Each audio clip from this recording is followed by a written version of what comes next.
Quels sont les éléments qui sont la base de la persuasion? Quels sont les facteurs qui nous poussent à accepter ou à refuser une proposition?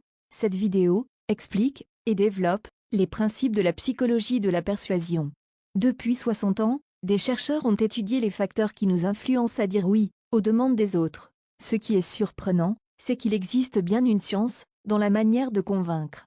En effet, lorsque nous prenons une décision, ce serait bien de se dire que toutes les informations disponibles sont prises en considération, et que nous prenons une décision rationnelle. Mais la réalité est bien souvent différente. En effet, avec le mode de vie que nous menons, nous sommes de plus en plus surchargés d'informations. Et que nous avons plus que jamais besoin de raccourcis et de règles qui nous guident et nous aident à prendre nos décisions. Ces raccourcis sont 1. La réciprocité. 2. La rareté. 3. L'autorité. 4. L'engagement et la cohérence. 5. La sympathie. 6. La preuve sociale. Point numéro 1. La réciprocité. Le premier principe de la persuasion est la réciprocité. Cette règle dit que nous devons rendre chaque avantage que nous recevons. Elle s'accompagne d'un sentiment d'obligation. Par exemple, si un ami vous invite à une fête, vous vous sentirez obligé de l'inviter, à votre tour. Soyez le premier à donner, et faites en sorte de donner quelque chose de personnalisé et d'inattendu. Par exemple, dans un restaurant, si le serveur vous donne un petit cadeau à la fin du repas, comme un bonbon ou autre chose, vous vous sentirez dans l'obligation de lui laisser un pourboire. Plus le geste commercial sera important, plus le rendu sera à la hauteur. Aucune société humaine n'échappe à cette règle. Point numéro 2, la rareté. Cette règle est illustrée par le fait que les choses nous paraissent plus intéressantes lorsqu'elles sont en quantité limitée ou quand elles sont exceptionnelles. Les supermarchés organisent et utilisent dans leur stratégie la rareté avec des offres du type offre limitée ou encore il ne vous reste plus que quelques heures. C'est cette idée de perte potentielle qui est à la base de ce principe si puissant de la persuasion. Nous semblons être plus motivés par la crainte de perdre une chose que par la perspective d'en gagner une autre, de valeur égale. On en conclut alors que quand un objet rare ou se raréfie, il a plus de valeur.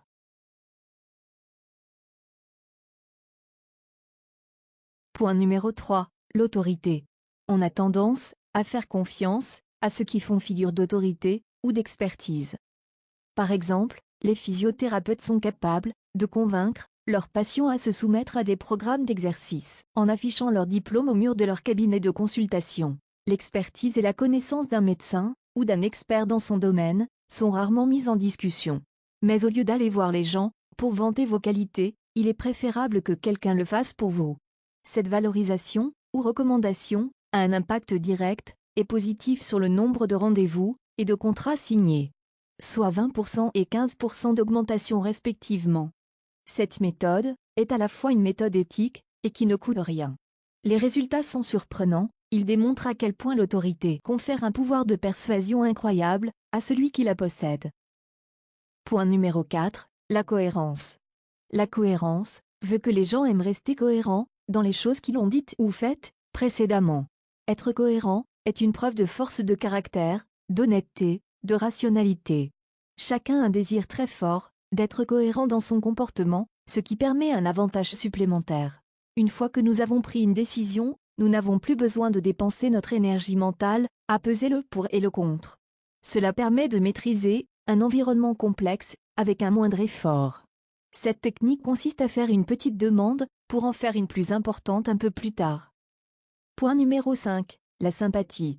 Nous sommes plus enclins à accepter des demandes provenant de personnes que nous connaissons, qui nous ressemblent, qui nous font des compliments, avec lesquels nous collaborons, ou que nous trouvons sympathiques. Selon ce principe, nous aurions plus tendance à dire oui aux personnes que nous apprécions. Donc, pour honorer ce principe de sympathie, on doit avant tout chercher des similitudes avec l'autre et donner de véritables compliments. Point numéro 6. La preuve sociale. La preuve sociale s'applique dans des situations où nous ne savons pas bien quel comportement adopter. Elle nous dit que nous sommes influencés par le comportement des autres. Nous jugeons un comportement approprié si nous voyons d'autres personnes l'adopter.